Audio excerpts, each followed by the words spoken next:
Dura dursoo pirezidantiin Ameerikaa Doonaald Tiraamp akka jechaa jirutti guyyaa haleellee eegalee jechoota lolaa afaan lolaatiin inumaatu Iiraan tana gartee akka isaan ol hin kaanetti ni laamsheessine jechuudhaan haasa'oo garagaraa haasawaati ture.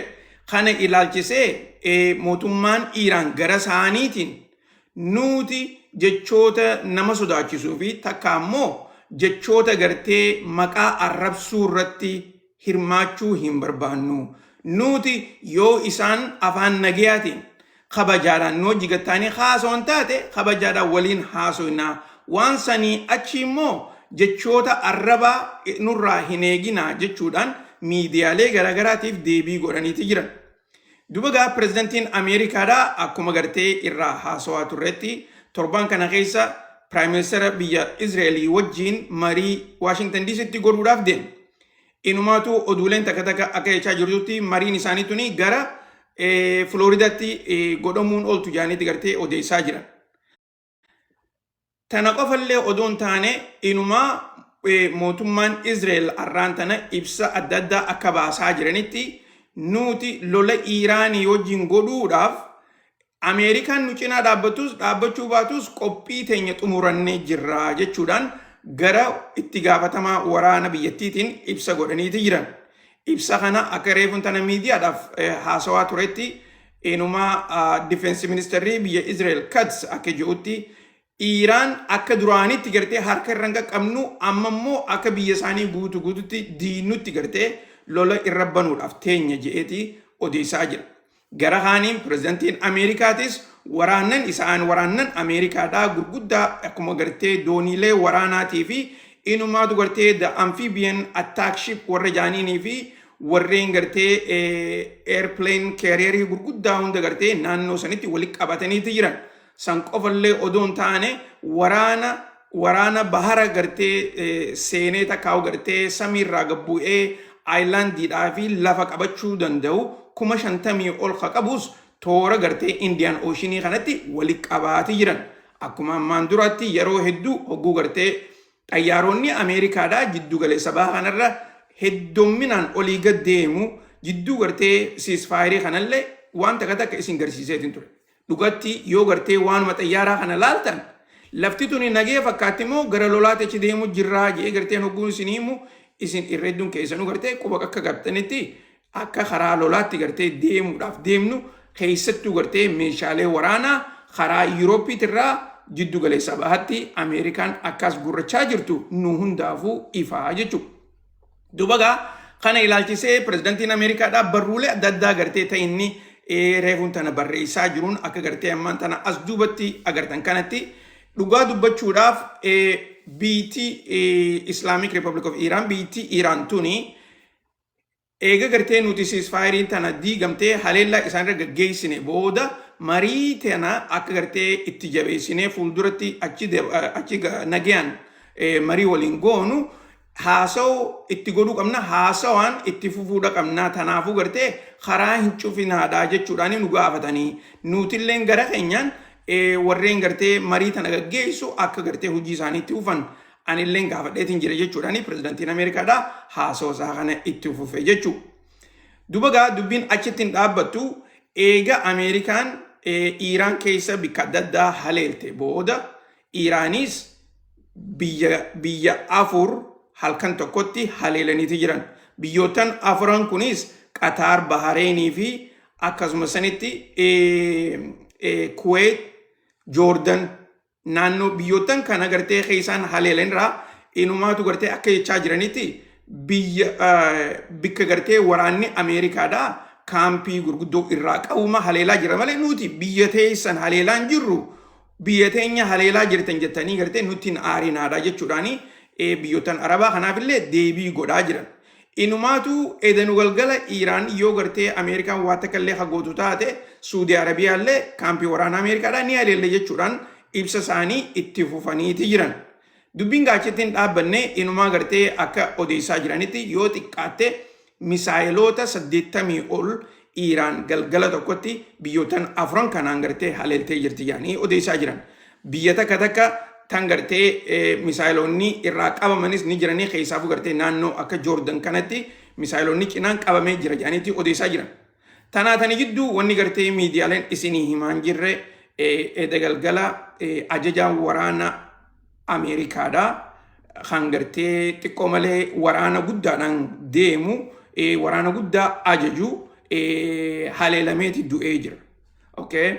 So kanaas gartee akkasitti quba qabaadhaadha. Garuu immoo bikki gartee ammaan tana addan bahin takka yoo Bahreeni du'ee fi Kuweetitti ka du'e addan baane ammoo ajajaa waraana Ameerikaadha du'eeti jira. Miidiyaaleen Ameerikaa irraa dubbachaa hin jiran. Dubbiin gaa achitti hin dhaabbanne deemtee gartee Ameerikaanis Iraan keessa bikka adda addaa haleelteeti jirti. Sanii bikka silaa awwaalcha itti gaggeeffamu waan gartee namni hedduun gama duubaatiin dhiyeenya kanallee irraa haasawaatiin ture. Maaliif awwaalchi Ayatullaadha baatii 4 ol maaliif ture akka Islaamaatti sila daddafaniiti gartee isa kana awwaaluu irra ture jedhanii gartee nama hedduutu babarreessaa ture.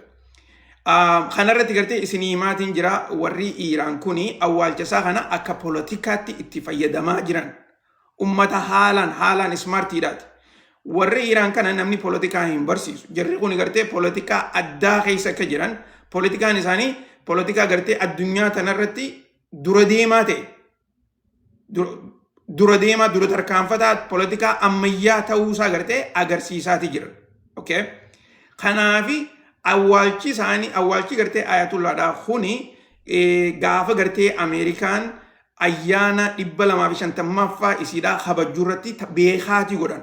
Juulaay 4 irratti beekaatii godhan. Okay?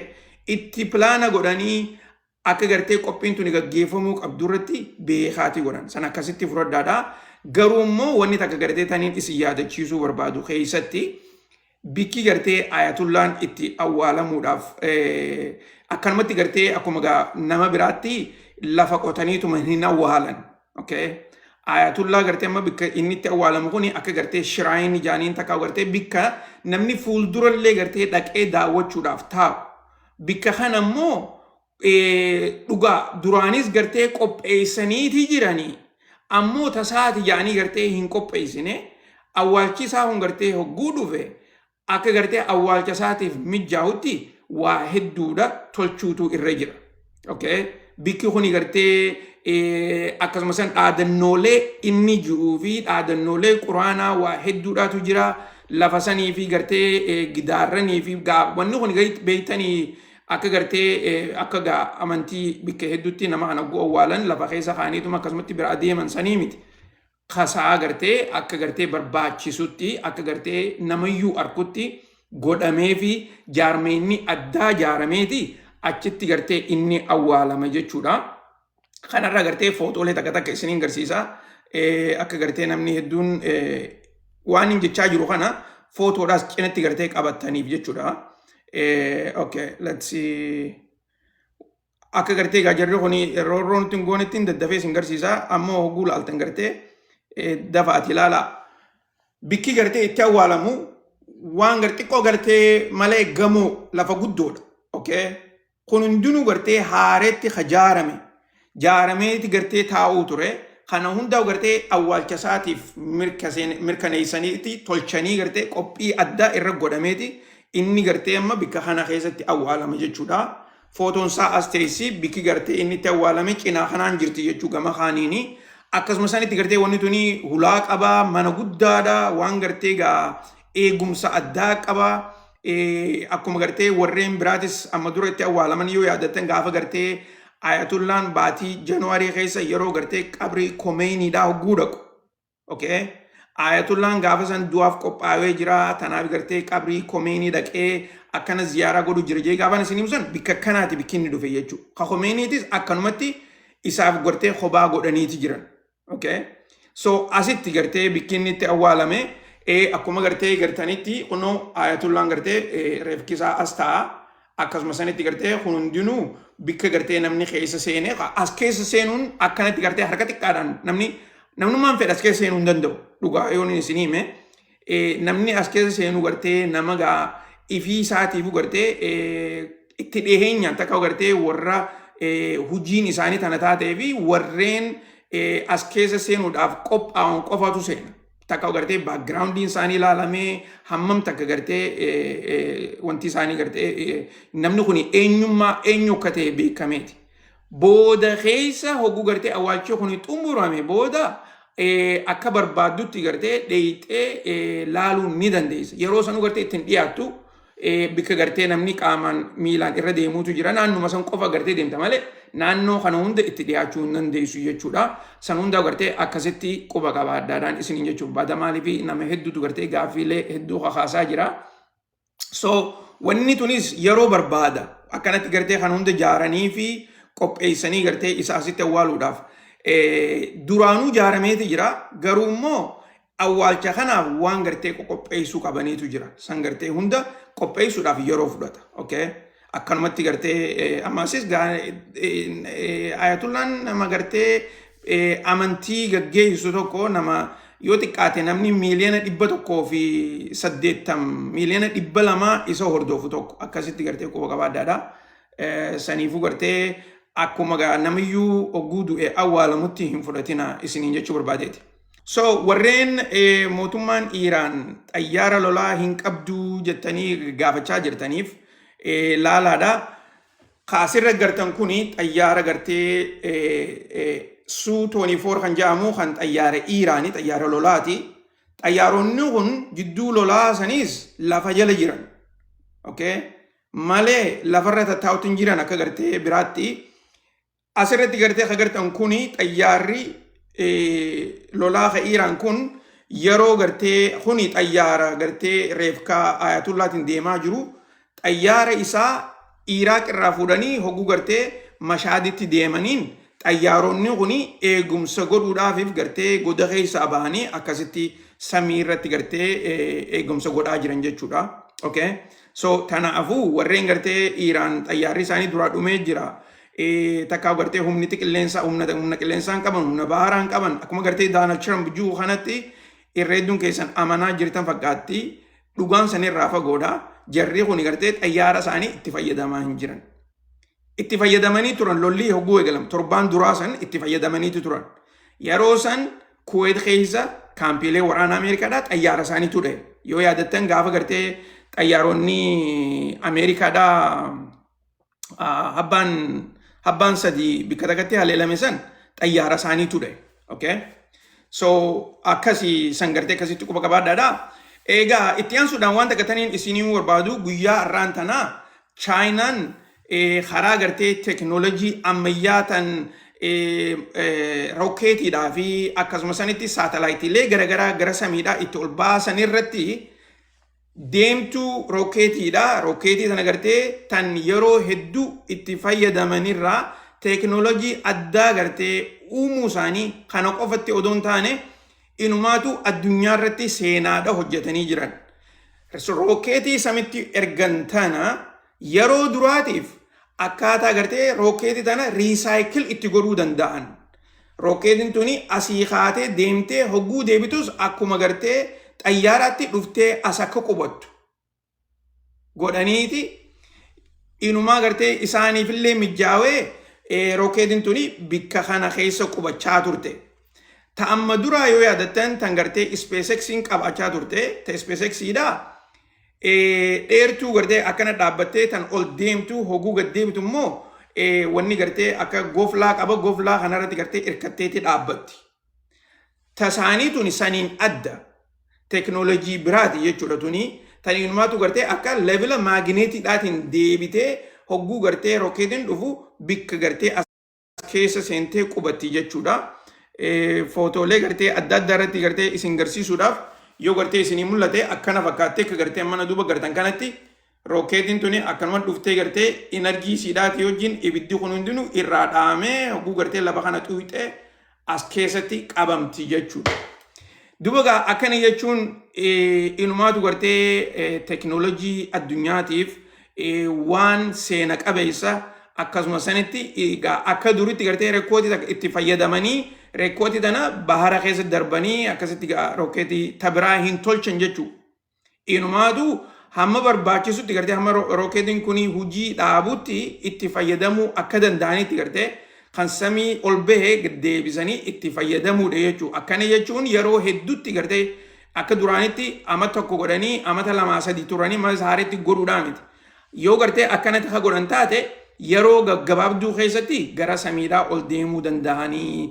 Kana qofallee odoon taane inumaatu fuuldura keessa lubbuu namaatillee rokkeetee keessa naqanii karaa samiidhaa ol baasuu danda'anii. So kuni waan hedduudhaatu gartee as keessa jira. Dubagaa Chaayinaan seenaa hojjennee jirra jettee ibsiteeti jirti. Miidiyaaleen garaagaraatis addunyaan guutuun gartee akka ajaa'ibaatti waan irra Chaayinaan gaggeessite kana irraa gammadaati jiranii isiniin jechuu barbaadeeti. Akkasuma sanitti oduu itti aantu taniin isinii himuu barbaadu keessa dhiheenya kana pirezidantiin Ameerikaadhaa guyyaa dheengaddaa yeroo neetoo ture san daldala gurguddaa Ispeenii hojii Ameerikaan qabdu akka gartee irraa muruu barbaadan inumaatu nuti Ispeenii hojii waliin beeynu je'ee dubbachuusaa isinii himeetiin ture. Kana keessaa namni hedduun gartee waan pirezidantiin Ameerikaadhaa godhaa jiru kana akka malee qeeqaati jiran. Gara kaaniin inumaatu gartee Prime Ministertichi Spain yoo nuti waan Ameerikaan hojjettu hunda jaluma deemnee akka gartee hordofnu taate dhugumatti gartee nuti ifii teenyaafuu biyyummaa hin qabnu takkaa'u gartee biyya teenya dhuunfannee hin jirru. Ameerikaan wanni isiin wallaalte keessaafuu Trump mataan isaa wanni wallaale jee arraan tana hogguu haasa'u godhu amata yoo xiqqaatti gartee amma dura amata 23 dura ija guduunfanneeti waan Ameerikaan jettu fudhannee akkasitti gartee nu harkisanii lola adda addaa keessa nu naqaa turanii. Lolleen san lola Iraaq, lola Afgaanistaan. Kana hundaa gartee waan ifii teenyaaf hin murteeffatin Ameerikaan jetteef jecha jala gallee turre. Wanni san seenaan gartee akka jettutti inumaatu dogoggora guddaadha. Nuti ulii booda gartee dogoggora akkasii san irratti hin hirmaannu jechuudhaani haasa'uusaa itti fufee jira. Inumaa gartee wanni tuni yoo gartee isin dhugatti gartee addunyaan kan seenaa hunda gartee hubatu taate halata tokko gartee hoggu lama irra deddeebi'anii godhuun namumaa gartee ilmuma namaa keessaa gartee nama baasee jechuudhaani haalaataa gartee Ameerikaadhaa fi biitti isaanii gartee keessa jirtu kana ilaalchisee haasa'uusaa itti fufee jira. Yaanni inni irraa haasawaa jiru kuni sababa gartee Ameerikaa jala deemee Ameerikaa wajjiin Iraan haleeluu kana qofaa miti. Qacoloo dhageeffadhaa waniin isinii himu.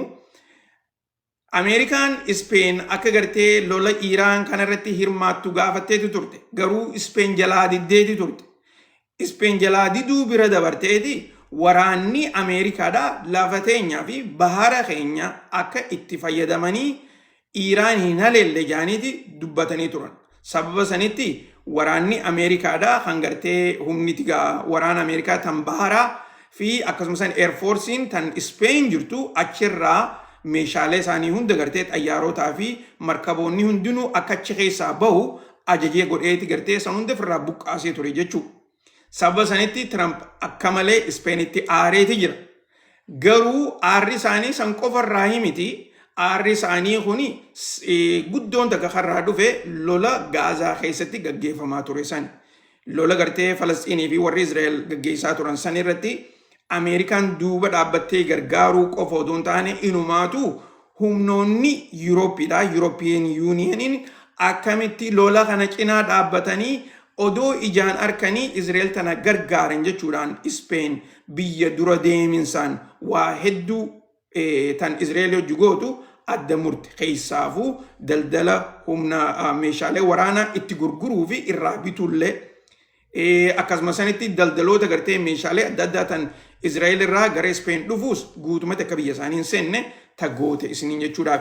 Wanni tuni gartee achi dhaabbachaa jirtu biyyoottan Yurooppii kana keessatti irra hedduun isaanii gartee as bahanii tigaa ifatti dubbachaa jiranii isiniin jechuu barbaadeeti. Eega gartee kanarraa haasofnu taate guddoon takka gartee tan arraan tana qacolotti namayyuu jala deemaa jiru dubbii gartee Andrew Barnaham kan jaaniin kana Andrew Barnaham kan jaamu kuni nama gartee biyya Ingiliz keessatti itti aanaa takkaa'u Prime Minister itti aanu tahee filatamuuf deemuu jaaniit gartee miidiyaaleen isa kanarraa haasawaa jiran.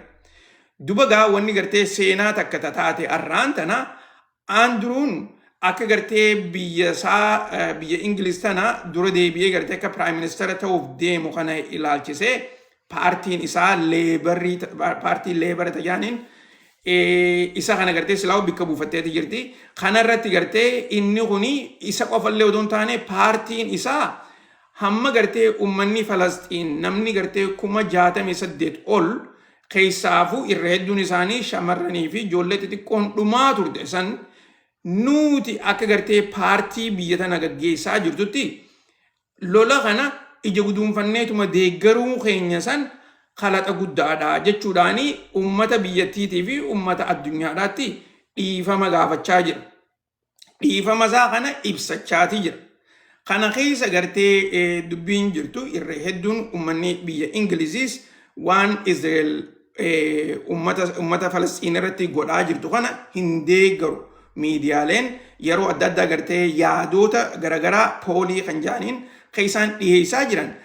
Ameerikaa keessattis biyyoottan Yurooppii kana keessattis ummanni hin deeggaru. Mootummootaatu deeggaraa jira malee ummanni hin deeggaru jee amma durallee isinii himeetiin jira. Duba gaa amma gartee namni tokko tokko akka jechaa jirutti namtichi kuni anguma qabachuuf jecha takkaa'u gartee paartii isaanii keessaa fi ummata biyyattiidhaa gammachiisee gartee waan amma duraa kana hundaa'u gartee dhiifama gaafatee angoo fudhachuudhaaf jecha ummata gartee dhiifama gaafachaa jira. Hogguu gartee angoo fudhate booda hogguu Prime Minister ta'e akkuma jira kaanitti lola Israa'elii fi lola biraas gartee deeggaruuf ta'aa jaaniiti warreen ammallee isa qeeqaa jiran yaada isaanii dhiyeessachaati jiran jechuudha. Okay? Dhugaan jirtu gartee akkas fakkaatti garuu immoo akka gartee Prime Minister itti aanu Prime Minister Ingiliz itti aanutti as bahee gartee nuti guutumaa guututti lola kanarratti hirmaachuun nurra hin turre gargaaruun nurra hin turre meeshaa waraanaa erguun nurra hin turre akkasuma sanitti gartee karaa basaasotaatii fi waa hedduudhaan gargaaruun nurra hin turre jedhee as bahee dubbachuun isaa kuni waan takka. Garuu immoo waan afaan hin jiru kana hojii jijjiiruun waan biraati. Kanaafuu nuti gartee amma akka oduutti isinii dabarsaa jirra. Eega gartee gaa inni yoo gartee Prime Minister tahee gartee aangoo dhuunfatu taate hojiidhaan gartee waan inni godhuudhaaf taa'us walumaanii arkuu teenya isin jechuudhaaf.